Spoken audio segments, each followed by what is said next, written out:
বন্ধুরা, গল্প পাঠের আসর ও শ্রোতাদের মতামত এই ব্লগে আপনাদের সবাইকে স্বাগত। আশা করি আপনারা সবাই ভালো আছেন, সুস্থ আছেন। আজ আমরা শুনব কথাশিল্পী শরৎচন্দ্র চট্টোপাধ্যায়ের একটি ছোট গল্প, লালু। এটি ছেলেবেলার গল্প। তার ডাক নাম ছিল লালু। ভালো নাম অবশ্য একটা ছিলই, কিন্তু মনে নেই। জানো বোধহয় হিন্দিতে লাল শব্দটার অর্থ হচ্ছে প্রিয়। এ নাম কে তারে দিয়েছিল জানি না, কিন্তু মানুষের সঙ্গে নামের এমন সঙ্গতি কদাচিৎ মেলে। সে ছিল সকলের প্রিয়। স্কুল ছেড়ে আমরা গিয়ে কলেজে ভর্তি হলাম। লালু বললে সে ব্যবসা করবে। মায়ের কাছে 10 টাকা চেয়ে নিয়ে সে ঠিকাদারি শুরু করে দিল। আমরা বললাম, লালু, তোমার পুঁজি তো 10 টাকা। সে হেসে বললে, আর কত চাই, এই তো ঢের। সবাই তাকে ভালোবাসত। তার কাজ জুটে গেল।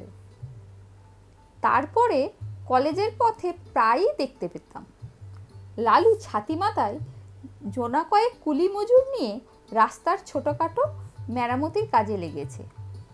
আমাদের দেখে তামাশা করে বলতো, যা যা দৌড়ো, পার্সেন্টেজের খাতায় এখনই ঢেরা পড়ে যাবে। আরও ছোটকালে যখন আমরা বাংলা স্কুলে পড়তাম, তখন সে ছিল সকলের মিস্ত্রি। তার বইয়ের থলির মধ্যে সর্বদাই মজুদ থাকতো একটা হামানদিস্তার ডাঁটি, একটা নড়ুন, একটা ভাঙা ছুরি, ফুটো করবার কয়েকটা পুরনো তুরপুনের ফলা, একটা ঘোড়ার নাল। কি জানি কোথা থেকে সে এসব সংগ্রহ করেছিল, কিন্তু এ দিয়ে পারত না সে এমন কাজ নেই। স্কুল শুদ্ধ সকলের ভাঙা ছাতি সারানো, স্লেটের ফ্রেমাটা খেলতে গিয়ে ছিঁড়ে গেলে তখনই জামা কাপড় সেলাই করে দেওয়া, এমন কত কি। কোনো কাজে না বলতো না, আর করতেও চমৎকার।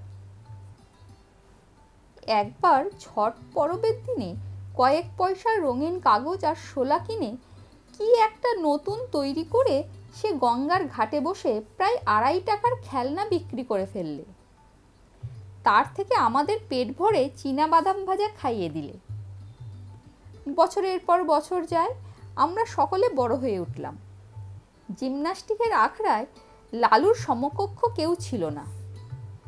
তার গায়ে জোর ছিল যেমন অসাধারণ, সাহস ছিল তেমনি অপরিসীম। ভয় কারে কয় সে বোধ করি জানত না। সকলের ডাকেই সে প্রস্তুত। সবার বিপদেই সে সকলের আগে এসে উপস্থিত। কেবল তার একটা মারাত্মক দোষ ছিল, কাউকে ভয় দেখাবার সুযোগ পেলে সে কিছুতেই নিজেকে সামলাতে পারত না। এতে বুড়ো, ছেলে, গুরুজন সবাই তার কাছে সমান। আমরা কেউ ভেবে পেতাম না ভয় দেখাবার এমন সব অদ্ভুত ফন্দি তার মাথায় এক নিমেষে কোথা থেকে আসে। 2-1টা ঘটনা বলি। পাড়ার মনোহর চাটুর্যের বাড়ি কালী পুজো। দুপুর রাতে বলির ক্ষণ বয়ে যায়, কিন্তু কামার অনুপস্থিত। লোক ছুটল ধরে আনতে, কিন্তু গিয়ে দেখে সে পেটের ব্যথায় অচেতন। ফিরে এসে সংবাদ দিতে সবাই মাথায় হাত দিয়ে বসল। উপায়? এত রাতে ঘাতক মিলবে কোথায়? দেবীর পুজো পণ্ড হয়ে যায় যে। কে একজন বললে, পাঁঠা কাটতে পারে লালু।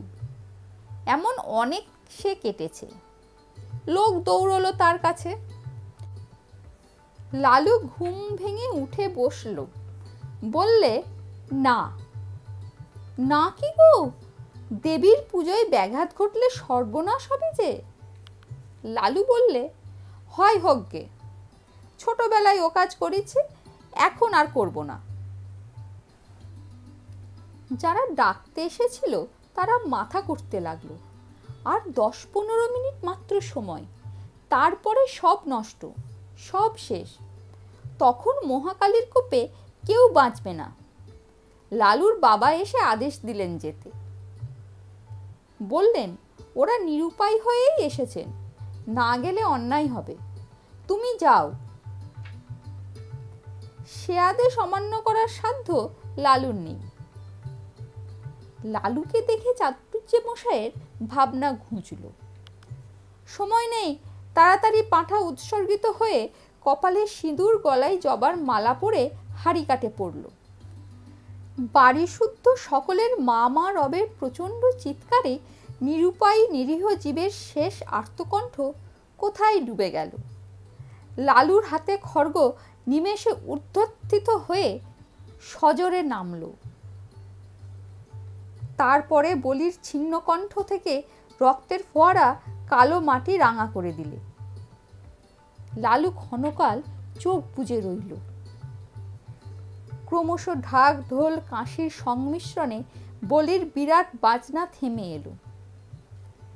যে পাঁঠাটা অদূরে দাঁড়িয়ে কাঁপছিল, আবার তার কপালে পড়ল সিঁদুর, গলায় দুলল রাঙা মালা, আবার সেই হাড়কাঠ, সেই ভয়ঙ্কর অন্তিম আবেদন, সেই বহু কণ্ঠের সম্মিলিত মা মা ধ্বনি।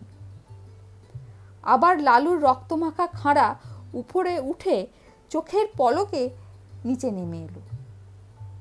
পশুর দ্বিখণ্ডিত দেহটা ভূমিতলে বার কয়েক হাত পা আছড়ে কি জানি কাকে শেষ নালিশ জানিয়ে স্থির হলো।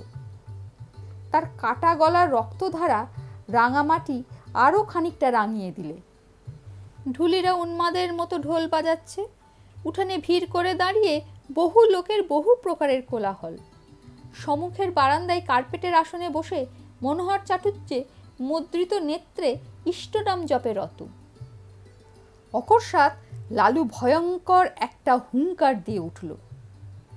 সমস্ত সারা শব্দ গেল থেমে। সবাই বিস্ময়ে স্তব্ধ। ই আবার কি? লালুর অসম্ভব বিস্ফোরিত চোখের তারা দুটো যেন ঘুরছে। চেঁচিয়ে বললে, আর পাঁঠা কই? বাড়ির কে একজন ভয়ে ভয়ে জবাব দিলে, আর তো পাঁঠা নেই, আমাদের তো শুধু দুটো করেই বলি হয়।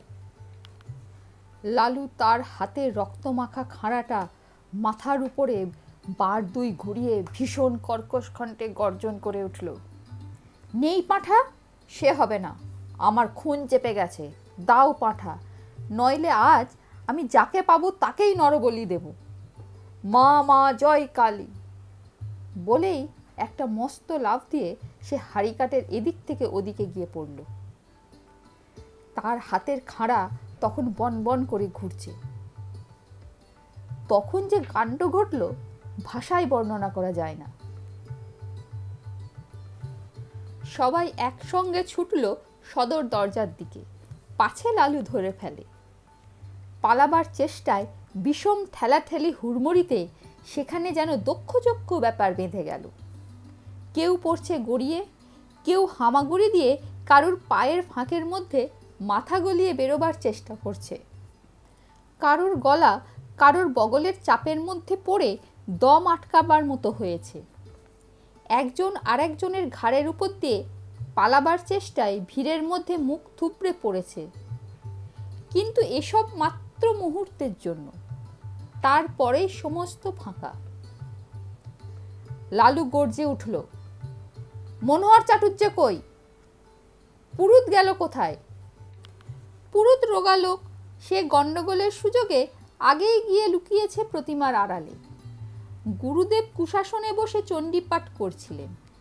তাড়াতাড়ি উঠে ঠাকুর দালানের একটা মোটা থামের পিছনে গা ঢাকা দিয়েছেন। কিন্তু বিপুলায়তন দেহ নিয়ে মনোহরের পক্ষে ছোটাছুটি করা কঠিন।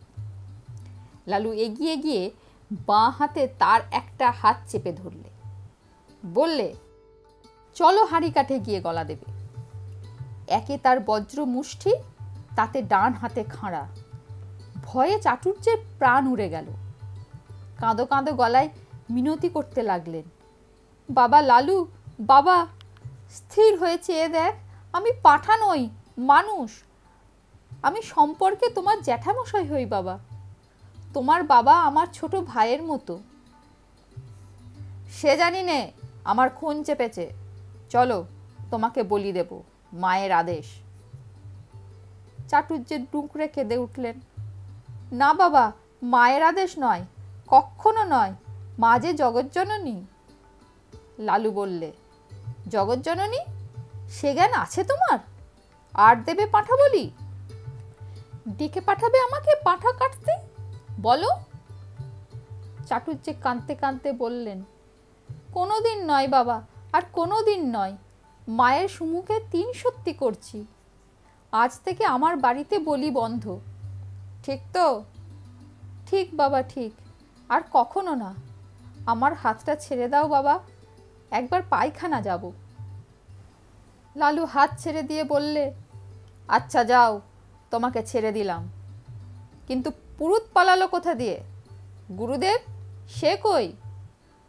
এই বলে সে পুনশ্চ একটা হুঙ্কার দিয়ে লাফ মেরে ঠাকুর দালানের দিকে অগ্রসর হতেই প্রতিমার পিছন ও থামের আড়াল হতে 2 ভিন্ন গলার ভয়ার্ত ক্রন্দন উঠল। সরু ও মোটাই মিলিয়ে সে শব্দ এমন অদ্ভুত হাস্যকর যে লালু নিজেকে আর সামলাতে পারলে না। হা হা হা করে হেসে উঠে দুম করে মাটিতে খাড়া ফেলে দিয়ে এক দৌড়ে বাড়ি ছেড়ে পালালো।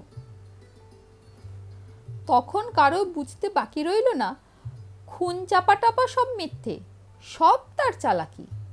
লালু শয়তানি করে এতক্ষণ সবাইকে ভয় দেখাচ্ছিল। মিনিট 5 মধ্যে যে যেখানে পালিয়েছিল ফিরে এসে জুটল। ঠাকুরের পুজো তখনও বাকি, তাতে যথেষ্ট বিঘ্ন ঘটেছে এবং মহা হইচই কলরবের মধ্যে চাটুজ্জে মশাই সকলের সম্মুখে বারবার প্রতিজ্ঞা করতে লাগলেন, ওই বজ্জাত ছোড়াটাকে যদি না কাল সকালেই ওর বাপকে দিয়ে 50 ঘা জুতো খাওয়ায় তো আমার নামই মনোহর চাটুজ্জে নয়। কিন্তু জুতো তাকে খেতে হয়নি। ভোরে উঠেই সে যে কোথায় পালালো 7-8 দিন কেউ তার খোঁজ পেলে না। দিন 7 পরে একদিন অন্ধকারে লুকিয়ে মনোহর চাটুজ্জের বাড়িতে ঢুকে তার ক্ষমা এবং পায়ের ধুলো নিয়ে সে যাত্রা বাপের ক্রোধ থেকে নিস্তার পেলে। কিন্তু সে যাই হোক, দেবতার সামনে সত্য করেছিলেন বলে চাটুজ্জে বাড়ির কালী পুজোয় তখন থেকে পাঁঠা বলি উঠে গেল।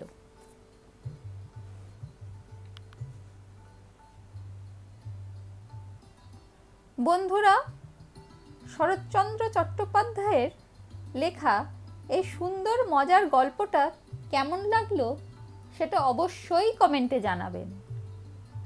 ভালো থাকবেন, সুস্থ থাকবেন। ধন্যবাদ।